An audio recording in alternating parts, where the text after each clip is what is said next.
नमस्कार, हर हर महादेव, जय भोलेनाथ। आप सभी का स्वागत है आपके खुद के YouTube चैनल पर जिसका नाम है चाचा के फैक्ट्स। मेरा नाम नितिन है।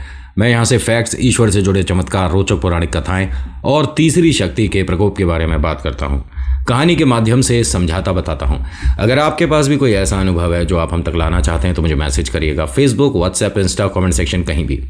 देखिए, मैं हर बार कहता हूँ कि कहानी को कहानी के माध्यम से ही सुनो, समझो, देखो, पसंद नापसंद करो, ठीक है। लेकिन एक बात हमेशा याद रखना कि ईश्वर चमत्कार करते हैं, कभी कभी जल्दी, कभी कभी देर से, ठीक है। लेकिन अपनी भक्ति में कभी भी हल्का सा भी डाउट मत रखिएगा कि क्या हमारी भक्ति इतनी सक्षम नहीं कि हम ईश्वर को प्रसन्न नहीं कर पा रहे।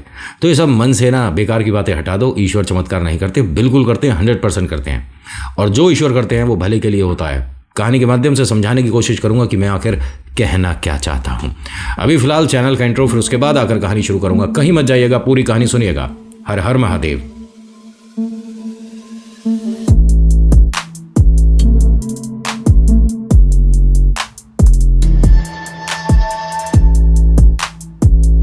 कहानी शुरू करने से पहले आप सभी से रिक्वेस्ट है कि अगर पसंद आती है तो प्लीज़ लाइक कर दीजिएगा। और आपके एक लाइक से अपने को बहुत ज़्यादा सपोर्ट मिलता है कि शायद हमने काम अच्छा किया है, मुझे अच्छा लगता है। और कमेंट में लिखिएगा जय श्री श्याम, आपका नाम, आपकी जगह।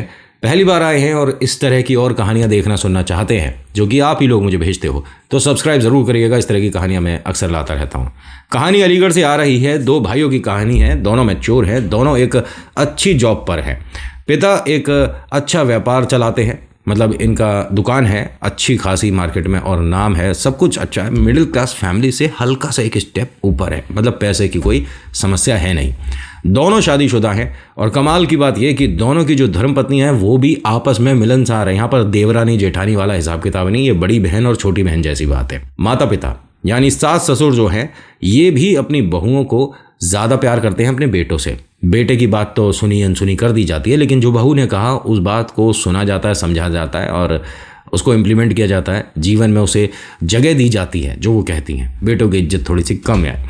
ये दोनों हर बार कहते हैं कि भैया हमारी तो शादी के बाद सुनी ही नहीं जाती है ना। मम्मी पापा सिर्फ प्यार करते हैं तो अपनी बहुओं से करते हैं, और हम दोनों तो ये क्या ही करें। मजाक मस्ती में ज़िंदगी चल रही है, लेकिन इनकी ज़िंदगी में एक उथल पुथल सी शुरू हो गई। किसी ने इनके घर पर टोटका कर दिया। इनको कैसे पता चला? आए दिन इनके घर में मिसअंडरस्टैंडिंग होनी शुरू हो गई थी। तू तड़ाक होना शुरू हो गया। बदतमीजी से एक दूसरे से बात करनी शुरू कर दी है। और इन सभी बातों को याद कौन दिला रहा है? एक तीसरा आदमी। ध्यान से सुनना अब कहानी। हो सकता है कि आपकी भी ज़िंदगी में इस तरह का कोई आ चुका हो, आने वाला हो या आ सकता हो। इनके घर कोई दूर का रिश्तेदार आता है जिसे थोड़ा बहुत ज्ञान है चीज़ों के बारे में, समझ रहे हो ना, टोने टोटकों के बारे में कुछ ज्ञान है। वो इनके घर आया, और सब कैसे हो, बेटे क्या कर रहे हैं, अच्छा वहाँ जॉब कर रहे हैं, बहुएं कैसी हैं, अच्छा भाई बहुत मिलनसार है, भाई बहुत अच्छा परिवार है आपका, बहुत खुश हैं, माता पिता खुश हैं। और जो पिता हैं दुकान के मालिक हैं, मर्जी है गए नहीं गए, उनको इतनी कोई समस्या है नहीं, ठीक है। वो कहते हैं कि आपका बहुत समय बाद यहाँ आना हुआ, तो कोई ख़ास वजह रही? उसने कहा कि हाँ, हमारे घर में एक छोटा सा फंक्शन है तो पूरे घर को बुलाने आया था। क्या फंक्शन है? बताया कि भाई 8-9 साल बाद घर में खुशी है और नामकरण है, बेटा हुआ है। उन्होंने कहा बहुत बहुत बधाई। एक मिठाई का डिब्बा दिया और इन्हें एक बात कही कि आपके घर पर ना कोई विपदा है, कोई परेशानी है। तो बहुएं और सास ससुर जो हैं ये सब यहीं पर थीं। दोनों बहू और सास ससुर यहीं पर थे। तो जैसे ही उन्होंने ये बात बोली ना, तो इनकी बात को ज़्यादा सुना जा रहा था कि हम समझे नहीं, आपके घर पर ना किसी ने कुछ करवा रखा है, किसी को बुलवाकर एक बार दिखवाइए। किसी ने क्या करवा रखा है? आप क्या बोल रहे हो? आपका घर ना किसी ने बांधा हुआ है। ये कोई टोटका है जो कि आपके घर में मुझे महसूस हो रहा है। और ये इतना बोला और चल दिए। अब जो माँ है उन्होंने कहा कि अगर ऐसी बात है तो जो मिठाई आपने दी आप ले जाओ। इस तरह की बात करके हमारे मन में आप डर बैठा रहे हो और सोच रहे हो कि हम आपके हाथ से ये मिठाई ले लेंगे, तो ऐसा नहीं होगा। मैंने बहुत बार सुना है कि अगर इस तरह की कोई बात होती है तो घर में मीठा आना बंद होना चाहिए। उन्होंने कहा अरे मेरे से आपको क्या दिक्कत है? हम इन चीज़ों में नहीं आते, हम तो बाबा शाम को मानते हैं, और मेरे को आप ऐसे क्यों बोल रहे हो? मैं तो इतने साल बाद हमारे घर में खुशी आई है, बाबा शाम के आशीर्वाद से। हमारी बहू जिसने न जाने कितनी गालियाँ सुनी, कितने आपत्तिजनक शब्द सुने, अपने आप को बांझ सुन कर वो समय निकाल रही थी, और आप मेरे ऊपर ये कह रहे हो कि मैं कर रहा हूँ ऐसा? मैं तो मन से लाया था, बड़े लोग हो, शायद गलती हुई मुझसे। बाबा शाम सब भली करेंगे। उसने कहा पहली बात तो हम उनको जानते नहीं जिनका आप नाम ले रहे हो, आपके बाबा होंगे, लेकिन ये मिठाई ले जाओ। ठीक है। उसने अपने मिठाई का डिब्बा लिया और चलने लगा। आंखों से आंसू पहुंचे क्योंकि बड़े लोगों के गलती से घर चला गया था बिना बुलाए, है ना। बेइज्जत होकर बाहर निकलना था, कॉमन सेंस की बात है। वो लोग अच्छे हैं, आपस में मिलनसार हैं, एक दूसरे से प्यार से बात करते हैं, लेकिन जो आया उसे उसकी औकात दिखाने से भी पीछे नहीं हटे। बाबा शाम को हम नहीं जानते, और ये जो भी बोल रहा है ना आदमी, यही है जिसने हमारे घर में कुछ किया होगा, तभी उसकी वजह से हमें हमें हमारा मजाक उड़ा रहा है। होता क्या है कि इन्होंने किसी ऐसे ही विद्वान से थोड़ी सी जानकारी ली, और ये उस तरह का विद्वान था जो कि जानता अंता कुछ नहीं है, लेकिन हाँ कुछ बता देते हैं। उस तरह के लोग मार्केट में बहुत हैं, जिन्हें ज्ञान सिर्फ किताब के 3 पन्नों का होता है, लेकिन सोचते हैं कि हम तो पूरी किताब जानते हैं। समझदार हो ना, इस तरह के लोग आपसे बहुत बढ़िया बढ़िया हिसाब किताब मांगते हैं कि आपके घर में जो समस्या उसे दूर कर देंगे। लाओ लाओ लाओ, ये लाओ लाओ के चक्कर में आ गए ना अगर, तो बहुत कुछ ले जाते हैं ये फिर। आदमी जाता है किसी और वजह से कहीं और पैसा खर्चने के लिए, उसकी ज़रूरतें पूरी करने के लिए, लेकिन ऐसों के चक्कर में आने के बाद वहाँ तक नहीं पहुँच पाता है, सब इधर ही जा रहा होता है। और मैं नहीं कहूँगा कि मार्केट में ऐसे ही हैं सारे, लेकिन अक्सर ऐसे ही मिल जाते हैं। भले तक पहुँचने में बड़ों बड़ों का तेल निकल जाता है। मेरे शब्दों को किसी और तरीके से मत इस्तेमाल करिए कि नहीं तू जो बोला इसका मतलब ये होता। मैं यार उस तरह से बात करता हूँ जिस तरह से आप और हम बात करते हैं। कहानी सुनाना, यूट्यूब पे आना, कंटेंट बनाना, क्रिएट करना, ये सब अपने से नहीं होता। मैं बस आता हूँ, कैमरा ऑन किया, बात करना शुरू। ठीक है, इसी बात पे सब्सक्राइब कर देना अगर नहीं किया हो। होता क्या है कि इनके घर से ये भाई साहब जैसे ही बाहर गए, इन्होंने लोगों से पता करना शुरू करा, तो किसी ने बताया कि एक बहुत विद्वान है जो कि इन टोने टोटकों को काटना जानते हैं। अगर आपके घर को किसी ने बांधा है तो ये उसको कैसे मुक्त करा जाएगा जानता है। वो आदमी आया इनके घर। आने के बाद उसने तकरीबन 1.5 घंटे न जाने पूरे घर में क्या रिसर्च करी। जो कि जानकार होते हैं उन्हें घर तक पहुंचने की भी ज़रूरत नहीं होती। इसने 1.5 घंटे तक इनके घर में भ्रमण करा। उसके बाद इन्हें कुछ चीज़ें बोली, मंगाई, और वो सारी चीज़ें लेकर अपने साथ गया कि मैं 2 दिन बाद आकर एक तरह से जो बताया वो कर रहा हूँ। ठीक है, आपके घर में शुद्धि होगी, आपके घर में सब कुछ अच्छा हो जाएगा, ऐसा ये कहकर यहाँ से चले गए। बेटों को पता चला जब वो नौकरी से आए तो उन्होंने कहा क्या बेकार की चीज़ों में आप आ रहे हो, टोने टोटके वगैरह जो हैं भाई, हमारा क्या मतलब, हमने किसी से क्या परेशानी करी। और अगर वो आए थे, काका बोलते थे उन्हें, जो एक न्योता लेकर आए थे ना, जिनके पोते का नामकरण है, अगर काका आए थे तो आप हम दोनों को फ़ोन कर सकते थे, बुला सकते थे। बचपन में हम उनके घर पर कितना रहे हैं, 9 साल काका ने हमें पाला, और आपने उन्हें आज इस तरह से कहकर भेज दिया। सच में आपका दिल नहीं दुखा? जो माता पिता हैं कहते हैं कि हमें समझ ही नहीं आ रहा था कि हम उस वक्त क्या बोल रहे हैं, क्या कर रहे हैं। उसने जैसे ही टोने टोट के और ये सब बात करी तो पता नहीं मन अंदर से, अरे तो वो तो मिठाई एक खुशी में लेकर आए थे, आप क्या करके बैठ गए। ये जो बहू हैं दोनों, ये भी मतलब परेशान है कि हाँ हुआ तो गलत हुआ, हम उनसे माफ़ी मांगेंगे, और कौन सी तारीख को जाना है बस ये बता दीजिए, हम ज़रूर जाएंगे वहाँ, उनसे माफ़ी मांगेंगे, पैर पकड़ूंगा मैं तो काका के और कहूँगा कि गलती हो गई हमसे। खैर, अब ये बात तो गई, और आपने अब किसको क्या कौन सी पूजा करने के लिए बोल दिया है, और कैसे लग रहा है आपको कि हमारा घर किसी ने बांध दिया है, ये सब क्या कब से हुआ है।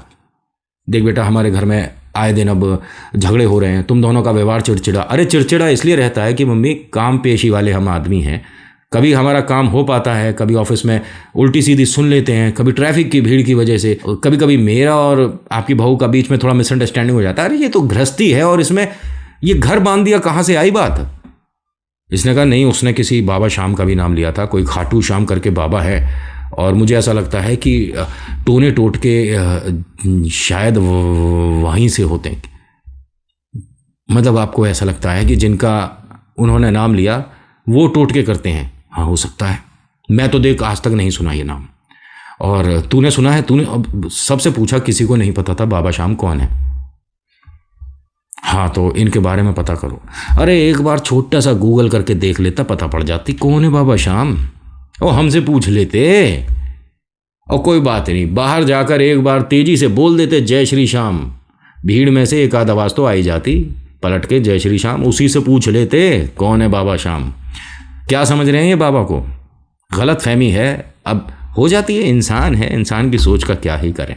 2 दिन का इंतज़ार किया। वो जो भाई साहब जो कि एक जानकार हैं, वो आते हैं इनके घर पर सभी सामान लेकर और कहते हैं कि पूरे घर को यहाँ पर बैठा लीजिए और मैं एक पूजा करूँगा जिसके अंदर आप सभी का होना ज़रूरी है। अपने सीधे हाथ पर सब लोगों को ये क्या कहते हैं सुपारी रखनी है, ठीक है, और एक हाथ में इन्होंने बताशा रखा। अब ये सब चल रहा था, इनके घर में पूजा चल रही थी। तभी इनके दूर का कोई रिश्तेदार जो कि बाबा श्याम का भक्त है, वो गुस्से में आता है, दरवाज़ा खोलते कहता है कि आप में से कौन वो मूर्ख है जो कि बाबा श्याम को ये कह रहा था कि वो टोने टोटके करते हैं, तांत्रिक है, कौन है। अब जैसे ये सब बोला और सामने ये सब हो रहा था, तब वो रुक गया बोलते बोलते। ये सब बरामदे में बैठे थे, कहते हैं कि ये क्या कर रहे हो आप, हम हमारे घर में पूजा कर रहे हैं, एक काम करना तुम बाद में आना। नहीं नहीं भैया, बाद में नहीं आना। काका से बदतमीजी करी, काका से आपने उल्टा सीधा बोला, उनका मन दुखाया। आपको सच में बिल्कुल भी शर्म नहीं आई। वो रोते हुए गए हैं यहाँ से, और जैसे ही मुझे पता चला, मैं तो ये मानिए कि सारे काम छोड़कर आपसे ये पूछने आया हूँ कि आप में किस बात का घमंड है। अरे ठीक है, अगर ऊपर वाले ने आपके हाथ थामा हुआ है, आप पे 2 पैसे हैं, आपके बेटे अच्छा कमा रहे हैं, बहू है अच्छी, सब कुछ अच्छा, आपका व्यवहार अच्छा, घर अच्छा, लेकिन आप तो निहायत ही ऐसे निकल गए कि शर्म आती है। व्यवहार बहुत बेकार है आपका। आपने काका का दिल दुखाकर, जो कि 8 साल से परेशान थे, पूरा परिवार परेशान था, उनका मन दुखाकर बहुत बड़ी गलती करी है। वो तो बाबा श्याम का हाथ है उन पर, इसीलिए वो चुप रह गए। क्योंकि बाबा ना कभी भी किसी से बहस करनी नहीं सिखाते हैं, ठीक है, न पलटकर उल्टा जवाब देना सिखाते। बाबा ये सिखाते हैं कि जहाँ तेरे को ज़रूरत होगी ना, भीड़ में कोई तेरे साथ नहीं खड़ा होगा, लेकिन मैं तेरे साथ हूँगा। तू हार नहीं सकता जब तक मैं तेरे साथ हूँ। और बाबा को आप ना दिल से लगाओ और दिल से हटा दो। बाबा तुम्हें दिल से कभी नहीं हटाते। बहुत से लोग हैं जिनके मेरे पास मैसेजेस आते हैं कि बाबा ने हमारी नहीं सुनी, हमने 3 साल 2 साल उनकी पूजा भक्ति करी लेकिन नहीं सुनी, 1 रुपए का चमत्कार नहीं किया हमारी ज़िंदगी में, हमने उन्हें अपने दिल से, दिमाग से, घर से बाहर कर दिया। आपको लगता है कि बाबा ने आपको दिल से बाहर किया होगा कभी? जो बाबा तक एक बार आ गया और बोल दिया जय श्री श्याम, तो फिर एक ऐसी डोर बंध जाती है, ना टूट सकती, ना मुड़ सकती, और ना किसी भी तरह से ढीली पड़ सकती। बाबा ने कस के थाम रखी आपकी डोर। आज नहीं तो कल आपके नाम का डंका बजेगा चारों ओर। होता क्या है कि ये आदमी भी इन्हें काफ़ी कुछ सुनाकर जब जा रहा था, तभी ये जो इनके घर में, इन्हें पंडित जी बोल देता हूँ, ये जो पंडित जी हैं ये कहते हैं कि भाई साहब आपको थोड़ा सा सोच समझ कर बोलना चाहिए। जिनके बारे में आप बोल रहे हो उन्हें यहाँ कोई नहीं जानता, और इनके घर में जिसने किया है ये जो प्रेत बाधा है, इसे दूर करने के लिए कोई ना कोई विद्वान पंडित, कोई ना कोई विद्वान तांत्रिक, कोई मौलवी आना ज़रूरी है। तो ये आदमी कहता है कि देखिए मेरे को इस विषय में कोई जानकारी है नहीं, जिस बारे में आप बोल रहे हो ना, भूत प्रेत आत्मा टोने टोटके, मैं बस बाबा श्याम को जानता हूँ, और जहाँ बाबा श्याम होते हैं वहाँ इस तरह की नकारात्मक ऊर्जाएँ आती नहीं हैं, मैंने तो ऐसा सुना है, और जो होता है अच्छे के लिए होता है। उसने कहा फिर एक काम करते हैं, आप एक काम करिए, पूजा बंद करिए। ये आदमी एकदम से रुष्ट हो गया, गुस्सा हो गया। इसने सभी के हाथ से ये बताशे सुपारी वगैरह लिया, एक रुमाल में रखा और कहता है कि इनसे और इनके बाबा से ही ठीक करा लेना, तुम्हारे घर को अब कोई रोक भी बचा भी नहीं पाएगा। अरे पंडित जी एक मिनट सुनो तो सही। इन्होंने कुछ नहीं, और ये मानिए कि थोड़ी बहुत जो दान दक्षिणा दी थी उन्होंने वो वहीं सारी सबके सामने ज़मीन पर रखी और चलती है कि आप हमें मूर्ख समझ रहे हो। तो ये जो रिश्तेदार हैं कहते हैं कि मैंने आपसे तो ऐसा कुछ कहा ही नहीं था, मैं बस अपने बाबा की बड़ाई कर रहा हूँ, आपकी विद्या का मैं अनादर तो कर ही नहीं रहा था, आप क्यों गुस्सा हो रहे हो? उन्होंने कहा ठीक है, फिर अब अपने बाबा श्याम को इस घर में बिठाओ और ठीक करके दिखाओ। जहाँ चैलेंज वाली बात आ जाए ना, वहाँ बाबा श्याम की जो टोली है पीछे नहीं हटती। बोलो जय श्री श्याम। तो ये क्या कहते हैं कि आपने काका के लिए जो किया ना वो बहुत गलत किया, लेकिन एक काम कर सकते हो जिससे आपको आने वाले समय में और काका को अभी और मुझे बहुत अच्छा लगेगा। इन दोनों बेटों ने कहा कि आप बस हमें बताइए कि हम क्या करें जिसकी वजह से काका का भी मन अच्छा हो जाए, वो हमसे जो गुस्सा होकर गए हैं ना हो। आप घर में बाबा श्याम को जगह दो, जैसे ही आपके घर में बाबा श्याम आएंगे ना, उसके बाद से आपके जीवन में परिवर्तन होना शुरू हो जाएगा। ठीक है ना, आप जैसा कहें, भाई भगवान है, हम उनकी पूजा कर सकते हैं। और मूर्ति स्थापित करने के पीछे बहुत सारे विधि विधान होते हैं, अगर आपको नहीं पता तो पहले उसके बारे में जान लीजिए, पूछ लीजिए, तभी करिएगा। आप पोस्टर ला सकते हो, तस्वीर ला सकते हो, पूजा आरती कर सकते हो, सब कर सकते हो, लेकिन मूर्ति स्थापित करने के बहुत सारे नियम कायदे होते हैं। ऐसे ही नहीं बाजार से कुछ अच्छी लग रही है तो एक छोटी सी हनुमान जी की मूर्ति ले आए और रख दी, ऐसे ऐसे कर रहे हो क्या? चलो जैसी जिसकी श्रद्धा। अब मैं यहाँ से बताता हूँ तो बहुत से लोग मैसेज कर देते हैं, ज़्यादा ज्ञान दे रहा है, हमें बता रहा है, हमें सिखा रहा है, हमारे सामने भूत ला कर दिखा। अब मुझे ज़रूरत भी नहीं पड़ेगी, जिस दिन उनका कुछ भी ऐसा सामना हुआ ना, अपने आप कहानी तुम भेज ही दोगे। और इनके घर इन्होंने एक बहुत बड़े कैलेंडर ला कर दिया, ठीक है। उस पर बाबा शाम की बहुत प्यारी आकृति थी, बहुत प्यारी छवि, और मतलब मंदिर के ठीक पीछे वाली दीवार पर ऊपर लगाया, क्योंकि मंदिर में जगह थोड़ी सी कम थी, तो इन्होंने बाबा शाम को वहाँ स्थान दिया। बाबा तो कहते हैं कि आप घर में भी स्थान ना दो, दिल में दे दो, बहुत है। इन्होंने कहा कि बस आपने सुबह दोपहर शाम रात जब भी आपको मौका लग जाए, बाबा के सामने आकर हाथ जोड़कर बस एक बार जय श्री श्याम बोल देना और कह देना कि सब कुछ ठीक कर दो, सब कुछ ठीक होगा। बाबा शाम की इन्होंने जब तस्वीर लगाई, उसके बाद बड़ी अजीब सी बात हुई। इनका मनमुटाव ज़्यादा हो गया दोनों भाइयों के बीच, इतना ज़्यादा हो गया कि छोटे वाले भाई ने घर छोड़ दिया। माता पिता को अब पूरा यकीन था कि जब से ये तस्वीर घर में आई है, तब से हमारे घर में वाद विवाद, एक दूसरे को उल्टा सीधा बोलना, मिसअंडरस्टैंडिंग ज़्यादा बढ़ गई है। तो या तो ये फ़ोटो बाहर कर दो, नहीं तो घर का हर बर्तन घर की रसोई से बाहर होने वाला है। आप समझ रहे हो ना कहानी जो मैं सुना रहा हूँ। अब होता क्या है कि इस घर में थोड़ा सा मनमुटाव ज़्यादा सा होने लग गया। बाबा के प्रति आस्था इनमें से किसी में नहीं है। ये तो एक कैलेंडर है, जैसे कि घर में वैसे ही टांग देते हैं तारीख देखने के लिए, है ना। बाबा शाम तो इन्हें दिख ही नहीं रहे, बस तारीख देखते हैं और चल देते हैं। कोई बात नहीं, ऐसे लोग भी हैं जो कि दिखावे के लिए जय श्री श्याम तो कर देते हैं, लेकिन असल में ईश्वर के प्रति कोई आस्था भक्ति भाव है ही नहीं। ऐसे हैं, बहुत सारे हैं कि बस सामने वाले का जो काम है हमें मिल जाए, अपनी दुकान का नाम भी शाम करके लिख दो, कुछ भी, है ना, कि हम तो शाम प्रेमी हैं, काम हमें मिलना चाहिए। ऐसे मैंने बहुत देखे हैं बाबा, चैनल के नाम तक बना लेते हैं लोग ऐसे। ठीक है बाबा, दिखावा नहीं। और होता क्या है कि इनके घर में मनमुटाव सा होने लग गया। तो छोटा वाला भाई है, ये इसी कमरे में रहता था जिस कमरे में मंदिर है। बोलता है कि भैया मेरे से अब रहा नहीं जाता और मुझसे इस तरह से बात मत किया करो, मन में बड़ी अजीब अजीब सी बातें आती हैं, मैं इस घर में नहीं रह सकता, मैं ये कमरा छोड़कर आज ही निकलता हूँ। ठीक है, निकल जा। माता पिता ने रोकने की कोशिश करी, लेकिन रुका नहीं है। छोटी वाली बहू और बेटा अलग हो गए। सुबह 11 बजे, ध्यान से सुनना, समय को ज़रा ध्यान देना। जो माँ है वो ये कहती हैं कि जब से हमने वो तस्वीर घर में लगाई है, उसके बाद से घर में समस्याएं बढ़ गई है। इस जादुई तस्वीर को, ये जो टोटके वाली तस्वीर है, इसको निकाल कर घर से बाहर कर दो। बेटे ने कहा, मतलब बड़े वाले बेटे ने, कि मुझे भी ऐसे ही लग रहा है माँ कि जब से वो तस्वीर हमने लगाई है, ये कौन है बाबा शाम हम नहीं जानते, उसके बाद से घर में मनमुटाव होना शुरू हुआ है। छोटा कभी मेरे से ऐसे बात करता था, लेकिन आज देखो घर छोड़कर चला गया। अब ये सभी लोग जो हैं इसी कमरे में खड़े होकर बात कर रहे हैं जिस कमरे में मंदिर है। सामने बाबा शाम की तस्वीर है, फोटो है, और माँ, पापा और बड़ा भाई और बड़ी भाभी, ये लोग हैं इस कमरे में। पिता कहते हैं कि फिर एक काम कर, मंदिर के पास एक कोई कुर्सी वगैरह लगा और इस फोटो को यहाँ से उखाड़ कर बाहर फेंक दे। ठीक है, तुम कुर्सी लेकर आओ। जो धर्मपत्नी हैं वो कुर्सी लेने के लिए बाहर निकली हैं। तभी आवाज आती है उनके गिरने की। जो सास ससुर हैं वो दौड़े दौड़े जाते हैं कि अरे क्या क्या हुआ, उसके गुड़िया के बहुत तेज चोट लगी है, पैर मुड़ गया और उसके फ्रैक्चर आया है। इसको आवाज देते हैं, इसने तस्वीर पर हाथ रख ही लिया था। जो इनके साथ हुआ वो बता रहा हूँ, ठीक है, और जैसा हुआ वैसा बता रहा हूँ। इसने बाबा शाम की तस्वीर पर हाथ रख लिया था, बस उसे इस तरह से फाड़ने वाला था।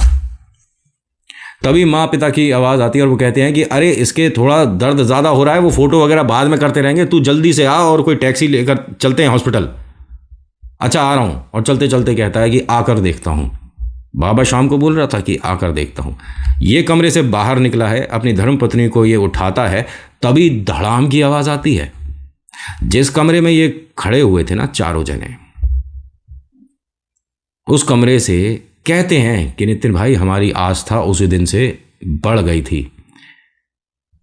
कि बाबा ने हम सभी को उस कमरे से बाहर किया। उस कमरे की छत गिर गई थी और इनके मन में देखिए आस्था के लिए और अंधविश्वास के लिए बहुत सारे टॉपिक होते हैं बात करने को, लेकिन मैं आस्था की तरफ रहता हूं हमेशा। ईश्वर जो करते हैं अच्छे के लिए होता है और इन सभी की जिंदगी बचा दी बाबा शाम ने। और कहते हैं कि आपको सुनकर बड़ा अजीब लगेगा, और हमें भी लगा था देखकर, इसलिए हमने उसकी तस्वीर खींची, मतलब उसकी फ़ोटो क्लिक करी थी। कमरे में एक एक चीज़ बेकार हो गई थी भाई। छत गिरा है, लेंटर गिरा है, बहुत चारों तरफ से बेकार ही हो गया होगा, और ईश्वर की कृपा रही जो कि सब सही रहा। लेकिन बाबा श्याम की तस्वीर पर खरोच नहीं आई थी, जिसे वो फाड़ने वाला था। छत गिरने के बाद भी उस पर इतनी सी भी खरोच नहीं थी। आज वो इन्होंने शीशे में मंडाकर अपने ड्राइंग रूम में लगा रखी है। कहते हैं कि भाई हाँ, हमारे मन में बहुत सारे उतार चढ़ाव तो आए थे, इनको लेकर बहुत उल्टा सीधा भी बोला था, लेकिन सबकी आंखें खुल गईं कि जिसने जीवन दान दे दिया उसके बारे में हम उल्टा और गलत कैसे सोच सकते हैं। आज ये सभी लोग खुश हैं। बाबा ने देखिए वो जो डोर एक थोड़ी सी ऐसी कर दी थी ना कि छोटे भाई की नहीं बननी, बड़े भाई की नहीं बननी, वो शायद ये सब एक मतलब होना था, इसी वजह से सब लोग बाहर निकले। उसका डिस्कशन, उसका कमरे में होना, बाबा श्याम की तस्वीर हटाना, उसका बाहर जाना, कुर्सी लाना, गिरना, अम्मा बाबूजी का बाहर जाना, शुरुआत तो कहीं से होनी थी ना। तो बाबा ने एक तरह से ये सारा रचा और उसके बाद इन सभी को एक कह सकता हूँ कि जीवन दान दे दिया। आज ये सब लोग साथ हैं, खुश हैं। और इन्होंने मुझे कहानी तकरीबन 1.5 महीना पहले भेजी थी। इनका भी मेरे पास कुछ समय पहले मैसेज आया कि नितिन शायद आप कहानी भूल गए, हम सोच रहे हैं दोबारा भेज दें। मैंने कहा नहीं, ऐसी बात नहीं है, हम बाकायदा रजिस्टर में एंट्री भी कर लेते हैं जी, तो मुझे ध्यान रहता है, बाकायदा आपके नाम, नंबर, मेल सब कुछ होता है मेरे पास, यहाँ तक कि स्क्रीनशॉट भी होता है। गलती से हम कुछ भूल जाएं तो हम उसके साथ वहाँ प्लेस कर देते हैं, रजिस्टर पे एकदम स्टेबल करके रखता हूँ, चीज़ें ज़रूरी रहता है। सो आज की कहानी में इतना ही। आज की कहानी आपको कैसी लगी मुझे बताएगा ज़रूर। अच्छी लगी तो प्लीज़ लाइक करिए, शेयर करिए, कमेंट में लिखिएगा जय श्री श्याम, आपका नाम आपकी जगह। हर बार कहता हूँ कि कहानी को कहानी मात्र देखो, समझो, पसंद ना पसंद करो, इट्स अप टू यू, जैसा आपको करना करो। लेकिन बस एक बात 100% सच मान कर चलना कि ईश्वर चमत्कार करते हैं, बस आपकी भक्ति भाव में वजन होना चाहिए। So thank you so much for watching. मेरा नाम नितिन है, मुलाकात करूँगा आपसे एक अगली वीडियो में। हर हर महादेव, जय भोलेनाथ, धन्यवाद।